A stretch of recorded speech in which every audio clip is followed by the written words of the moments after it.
This season, we promised lessons on creating today's heirlooms, but sometimes the best place to start is with color. And today's featured guest is author and designer Erin Prais-Hintz. Erin writes a blog, and she uses color palettes each month to challenge people to kind of step outside their zone. Welcome, Erin. Thank you. Thanks for having me, Katie. Oh yeah, it's a pleasure. I'm glad you're here. And you know what? A lot of people get really inspired by the color of beads, and that's kind of what draws them in the first place. But then they feel overwhelmed. That's true. So let's give them some tips. That's right. When I go to the store, I get very overwhelmed by all those beads on the wall, and luckily they're all in color. But sometimes knowing what colors to combine with other colors is where I get a little bit tripped up. So there's lots of places that you can find color palettes.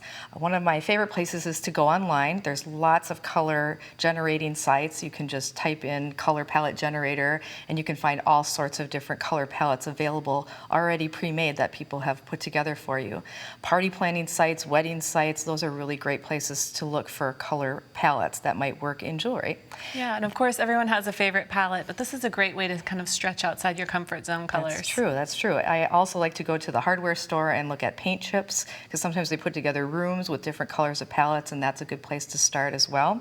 And there are lots of books and other things online that you can certainly access to find different color palettes that might work for you.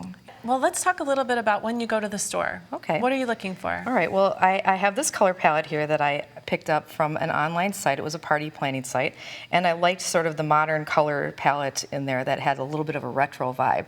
So what I would do is I would actually print this off and take this with me to the store, to the wall of beads, and start matching beads from there. Okay, or you could also take along a book. You have a couple of great inspiring color books there too. I do. I have a color book right here that has also some great palettes, and this particular one is also available online, so sometimes I just take my phone with me, and I just bring it up on my phone and walk into my local store, and I can do it that way as well. Great. Okay, well let's take a look over here. Okay.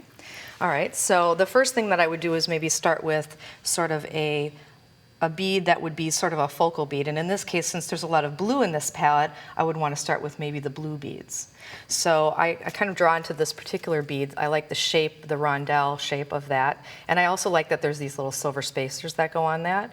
And there's some other ones that are kind of similar to that. So I might grab a few that are in a similar shape, like this rondelle shape. Okay.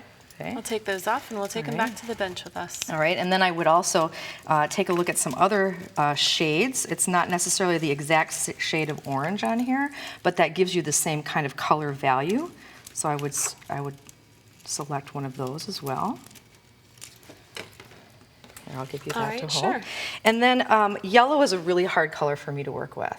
I don't know if it is for other people, but sometimes everyone has a color that's kind of their foil. And yellow is a tough one for me. So what I normally do is I look at that as more of a metal tone than an actual color. So in this case, since it's yellow, I would stick with more of a golden tone bead. Okay, so then you might mix some gold together with your silver here. Correct. Nice. So I found a little gold bead right over here, and I would bring that. Okay. Okay. I'll bring those too. Sure.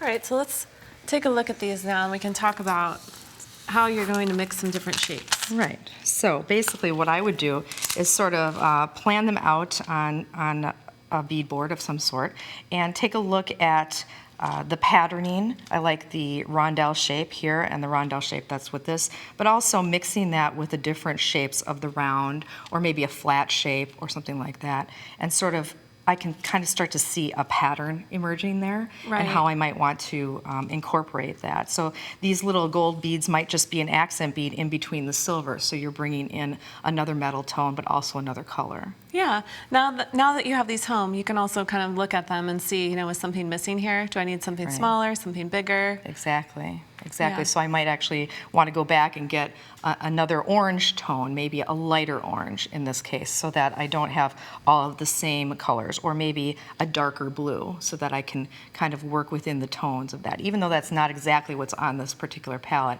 it just kind of works within the whole scheme of things. It's a jumping off point. It is a jumping off point, but I think that if you look at especially the colors, the metals as colors instead of just as yellow. Yeah, that's a really great tip. Yeah, so if you have a lot of gray in your palette, you might want to look at that as silver.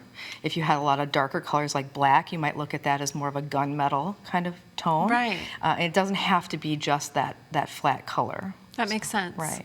Yeah, let's take a look at this palette too, with these pieces of jewelry. Yes. Because I think this is a wonderful example of how these, on this bracelet, for example, bringing the different shapes and textures into the piece. Exactly. I like that there is everything from faceted to this very flat, sort of frosted look to this.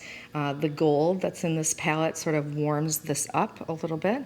And then you have the rounds in several different sizes. And so that makes a little bit more visual interest than if all of the beads were the exact same size and shape. Right. So mixing those shapes is what really makes this successful.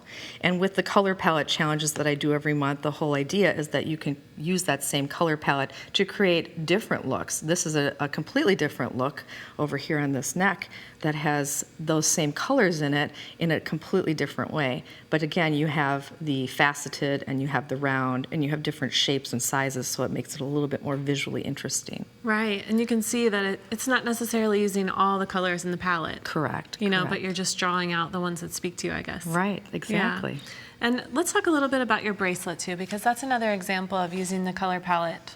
Yes. Okay. So this actually was inspired by this particular color palette, and so when I was looking for the beads, I wanted to make sure that I had that orange and that yellow represented. Again, I used the gold as my yellow in the piece, and I also wanted to use variations of the blue. So I have a much darker blue and a much lighter blue as well. So that gives it a little bit more visual interest. Yeah, it creates a lot of texture and kind of some contrast there too. Exactly. Right. Exactly. Well, when we come back, we're going to learn how to make that bracelet. Do you have any other, would you say are your top 3 tips for choosing color? My top 3 tips are for choosing color. I would say the first one is find colors that you love to live in. If blue is your color and you're always wearing blue, then that is a really good place to start, because there are lots of different variations of blue, from turquoise to navy, and you can certainly find something within there to work with almost anything that you create. The next tip I would say is to select some contrasting colors that go with that. Blue looks great with orange, or kind of those rusty red tones, and you can certainly pair that in a lot of different shades. And the third one is, don't be afraid of color. Go for those colors that you think are really a challenge for you. A few years ago when I started doing the color palettes, it was because I couldn't use the color orange. And now I'm never shy away from orange. I use it a lot because I had a wall built up with using a color, and once I started using it and finding different ways to use that color, it opened things up for me. Oh, definitely, and there are some, then you have a go-to also. You know, there are That's right. so many different ways that you can combine it.